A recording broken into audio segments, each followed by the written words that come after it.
Let's buy clothes in English. Just kidding. Have you ever gone shopping and wanted to speak confidently with shopkeeper in English? If yes, this video is specially for you. Hello everyone, welcome to Global English Quest. This is Susmita. Today is third day of 7-day English speaking challenge. The topic is shopping. Today we are going to learn almost 30 shopping related sentences you can use whether buying clothes, groceries or any kind of items. Those 30 sentences can help you to deal with every kind of situation. So without any further ado, let's get started. Excuse me, I'm looking for a formal shirt. Do you have this in my size? Can I try this on? Where is the trial room?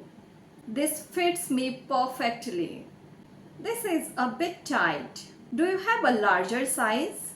Do you have this in different color? Which one looks better on me? Is there any discount on it? I will take this one. Could you pick it please? Can I exchange it if it doesn't fit? Can I pay by card or UPI? Thank you so much. Have a great day ahead. These sentences were for clothes. Now let's move toward grocery items. Excuse me, where can I find the rice? Could you give me 1 kilo of potatoes? I would like half a kilo of tomatoes. Are these vegetables fresh? I need 1 kilo of lentils. Which brand do you recommend? Do you have a smaller packet?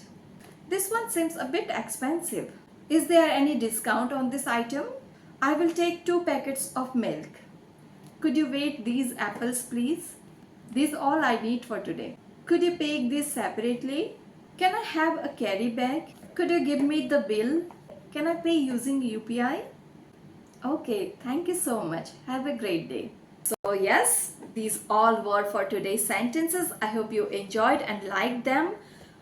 Now it's your turn to practice these all sentences while imagining real shop and situation. If you like this video, don't forget to like, subscribe and share with those who want to learn English language. And remember, learning small sentences every single day slowly but surely build your confidence and make you confident English speaker. We will meet in the 4th day of 7 days English speaking challenge. Till then, keep learning, keep practicing.